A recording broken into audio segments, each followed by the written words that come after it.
Como tres entidades tenemos, o como a modo de introducción, en primer lugar tenemos la enfermedad de Crohn, la colitis ulcerosa, pero tampoco hay que olvidarnos de que hasta un 10% de los casos hablamos de una colitis indeterminada, la que no podemos diferenciar entre si se trata realmente de un Crohn o una colitis ulcerosa.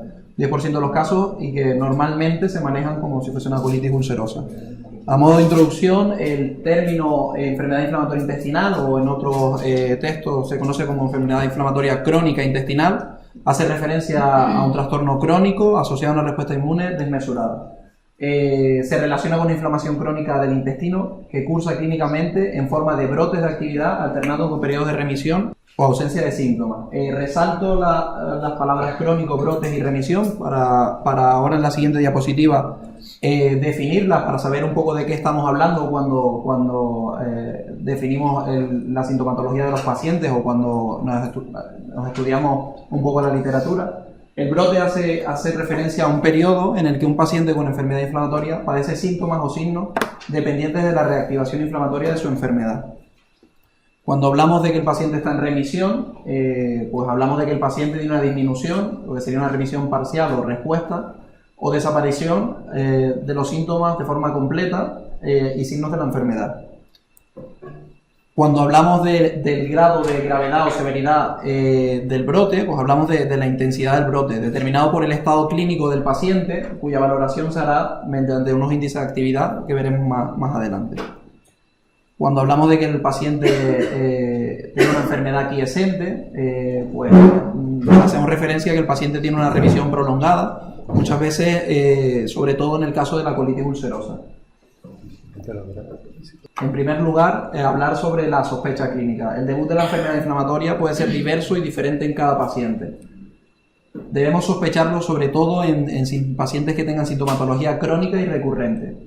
Síntomas digestivos de sobras conocidos, rectorragia, hematoquesia, dolor abdominal, diarrea, sensación de tenesmo, urgencia defecatoria. Síntomas gastrointestinales, los que nos hablará Raquel a continuación, retraso del crecimiento, lesiones dérmicas típicas como por ejemplo el eritema nodoso, articulares, oculares. Sin embargo, pese a encontrarnos frente a esta sintomatología, siempre debemos hacer en primer lugar un diagnóstico diferencial, teniendo en cuenta otras entidades como que pueden simular, en el caso de una colitis ulcerosa, por ejemplo una colitis infecciosa, isquémica, microscópica o actínica. En el caso de la enfermedad de Crohn, pues hay otras entidades que debemos descartar mediante un buen diagnóstico diferencial, como las ileitis de causa infecciosa, el síndrome de intestino irritable, la enfermedad celíaca o la enteritis por Aino. De ahí que debamos hacer una buena historia clínica cuando nos enfrentemos a un paciente con sospecha de enfermedad inflamatoria. En primer lugar, debemos de indagar en las enfermedades asociadas que tiene el paciente, ya que puede que la diarrea crónica esté explicada por una diabetes con un mal control, una colagenosis, una situación de hipertiroidismo. Otra pregunta importante en el manejo, en el diagnóstico inicial de los pacientes, los antecedentes familiares. Si existen otros casos de enfermedad de Crohn o colitis ulcerosa entre los familiares, esto aumenta la sospecha diagnóstica. En este gráfico se ve como hasta cuando preguntamos por casos de colitis ulcerosa con antecedentes familiares, hasta un 72% son familiares de primer grado, un 23% familiares de segundo grado y ya un menor porcentaje familiares de tercer grado. Otra pregunta que debemos siempre hacerle al paciente con una sospecha de enfermedad inflamatoria es acerca de los fármacos que esté tomando, ya que por ejemplo los antiinflamatorios pues, se asocian con enteritis. El doctor Jimeno puso imágenes de cápsulas que también pueden simularse por fármacos con toma antiinflamatorios, puede ocasionar una enteritis. El uso de antibióticos previos, pacientes con diarrea crónica que quizás estemos de una colitis pseudomembranosa. También debemos indagar en el uso de drogas o tóxicos, por ejemplo, en el consumo de cocaína. El paciente que viene por rectorragia puede que estemos de una paciente con una colitis isquémica. El alcoholismo y el tabaquismo. O sea, se ha relacionado clásicamente en la literatura, el cese del hábito se relaciona como factor de riesgo para el brote de una colitis ulcerosa. Otros casos en convivientes o exposición a patógenos, por si nos encontramos ante una situación de intoxicación alimentaria o viajes a zonas endémicas, por ejemplo la giardiasis en zonas tropicales. Al zoom, ¿no? Para que se vea. Cuando hablamos de los síntomas uno por uno, en primer lugar, si hacemos referencia a la diarrea, quizás sea el síntoma más frecuente en ambas entidades y común. Puede ir acompañado de productos, lo que nosotros nos llamamos productos patológicos de sangre, moco o pus. Está presente en la práctica totalidad de los casos de colitis ulcerosa, mientras que el porcentaje es un tanto menor en los pacientes con enfermedad de Crohn. Dependiendo de la gravedad del brote, puede haber asociado incontinencia o deposiciones nocturnas.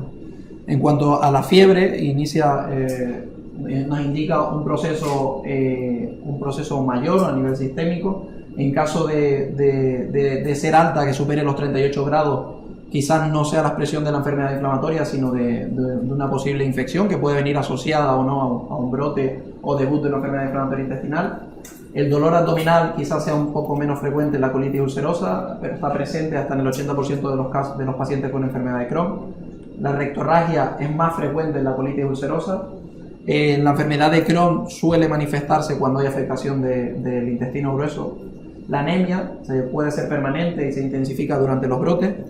Entre las posibles causas no solo es la pérdida de sangre por una rectorragia, sería evidente, sino también la falta de absorción de nutrientes y la desnutrición por falta de apetito o hiporexia provocada por una inflamación que no estemos controlando.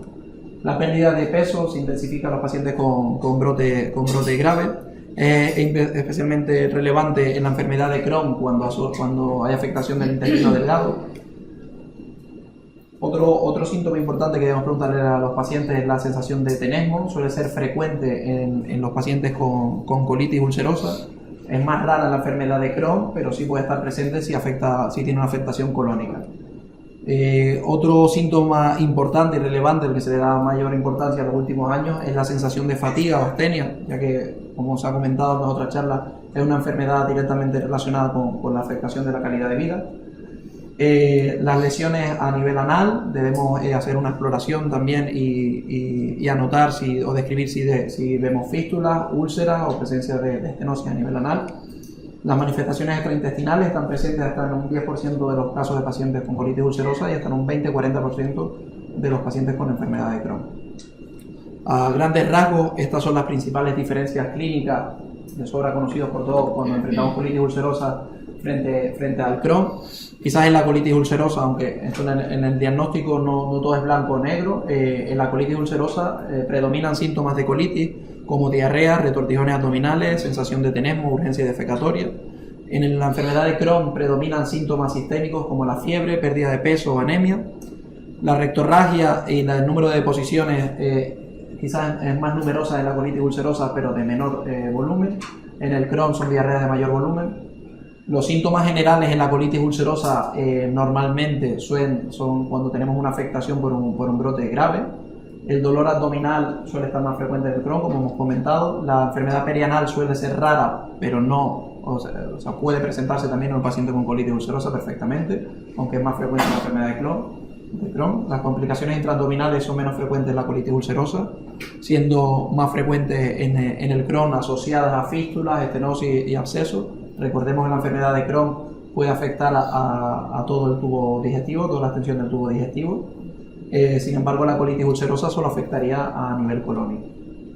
Recordar que, aunque ya se ha comentado que no hay un patrón de referencia, no hay un gol estándar, por lo tanto debemos hacer una combinación de los datos clínicos de sospecha junto con los resultados de endoscopia, anatomía patológica, las pruebas de imagen y la analítica. Con todo esto debemos de llegar al diagnóstico. Sin embargo, no siempre hay que esperar a la confirmación definitiva, ya que esto puede retrasar el diagnóstico y por lo tanto el tratamiento. Si tú ya combinando estos diferentes ítems tienes una alta sospecha diagnóstica, pues podrías iniciar tratamiento, aunque siempre intentar remitirlo cuando hay una alta sospecha clínica.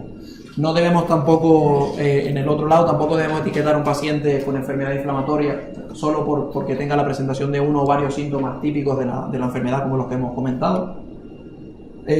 Para ello tenemos los criterios clásicos de Lennart Jones, ya descritos desde el año 89.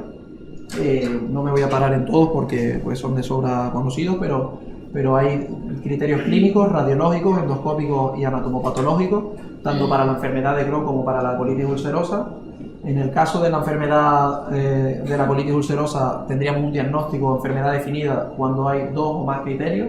En el caso de la enfermedad de Crohn, cuando tenemos una anatomía patológica que confirme la presencia de granuloma junto con otro criterio, o cuando tenemos 3 o más criterios de los clínicos radiológicos endoscópicos en ausencia de granuloma.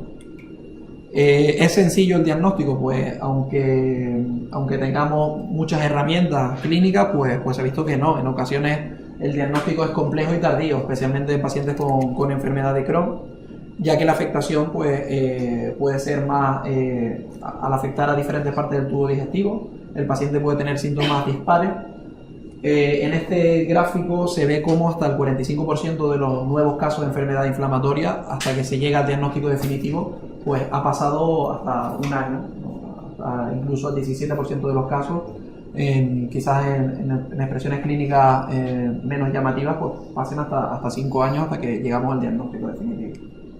Una vez ya tenemos el diagnóstico definitivo y el paciente ya está etiquetado de enfermedad de Crohn o colitis ulcerosa, aunque esto quizás hasta pueda cambiar en el tiempo, un paciente etiquetado de una colitis ulcerosa pase a ser una enfermedad de Crohn, que puede cambiar en algunos casos, debemos clasificar correctamente la enfermedad. Para ello disponemos de la clasificación de Monreal. En el caso de la enfermedad de Crohn, debemos de ponerle la etiqueta, en primer lugar, la A hace referencia a la edad, por sus siglas en inglés. Tenemos una 1, o sea, el comienzo de la enfermedad es antes de los 16 años. A2, si el comienzo entre los 17 y 40 años. A3, si el comienzo a los 41 años o más. La localización es importante en la enfermedad de Crohn. La localización más frecuente es la localización ileal, el caso de pacientes sería localización L1, seguida de la ileocólica, que sería la localización L3, seguida de la cólica, el 25% de los casos, y si hay afectación del tramo digestivo alto, pues le añadiríamos L4. Luego el comportamiento, tenemos el comportamiento, el B1 no estenosante ni fistulizante, o también llamado inflamatorio. El B2 si hay un patrón de carácter principalmente estenosante, o B3 si es de carácter fistulizante. Además hay que añadir la letra P si el paciente tiene enfermedad perianal. En el caso de la colitis ulcerosa, la clasificación pues tiene 3 diferentes clasificaciones. La colitis ulcerosa distal o proctitis, se afecta al tramo, al recto, el sigma.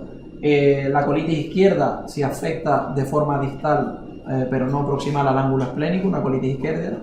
Y si hay afectación proximal al ángulo esplénico, una vez ya pasado el ángulo esplénico en una colonoscopia, pues hablamos de una colitis extensa o pancolitis.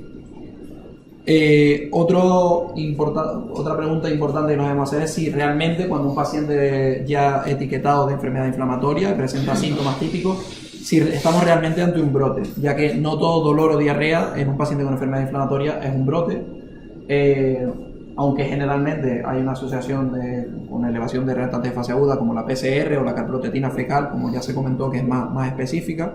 También debemos indagar si hay síntomas asociados, signos asociados como la anemia, la malnutrición, ya que puede perfectamente una enfermedad inflamatoria intestinal, un paciente pues puede tener un cuadro de gastroenteritis simple, un brote de síndrome de intestino irritable, también puede tener solapado un intestino irritable y estar en un brote de un problema funcional. Para un poco establecer los índices de la gravedad de los brotes, existen múltiples índices de actividad. Quizás los más frecuentes en la práctica clínica pues el CDAI en el caso de los pacientes con enfermedad de Crohn. Se divide en función de la puntuación que obtenga tras indagar en los diferentes ítems clínicos y analíticos. Obtenemos brotes de carácter leve, moderado o grave. En el caso de la colitis ulcerosa tenemos el índice de actividad del TrueLog, que diferencia a pacientes con brotes de actividad leve o grave. Sin embargo, esto es importante en los estudios y para un poco homogeneizar entre todos los digestivos y todos los especialistas cuando hablamos de un paciente está en un brote, pero más útil que los índices, yo creo que es anotar bien, por ejemplo, cuando tenemos un paciente ingresado en la planta, pues el número total de deposiciones, cuántas son nocturnas, si tiene o no pujos o esputos rectales, en cuántas de esas deposiciones presenta sangre, la consistencia de las mismas, el estado general, la impresión diagnóstica que nos dé el médico del paciente, si tiene fiebre o taquicardia, si tiene dolor abdominal, si tiene tolerancia o vómitos, ya que con esto, pues muchas veces en la evolución nos seguimos en la planta, sabemos si el paciente responde a los corticoides, es cortico refractario, o si va bien o va mal, al fin y al cabo. Entonces, ya para concluir, los síntomas digestivos y extraintestinales en combinación con las alteraciones analíticas, endoscópicas, pruebas de imagen y anatomía patológica, pues nos va a llevar al diagnóstico, ya que no existe un gol estándar para el diagnóstico. Debemos de mantener una alta sospecha ante el cruzo crónico recurrente en pacientes con clínica típica que alternan con periodos de remisión en los que están asintomáticos. Debemos hacer siempre un buen diagnóstico diferencial teniendo presente otras causas de los síntomas y debemos remitir en caso de una alta sospecha clínica. Muchas gracias.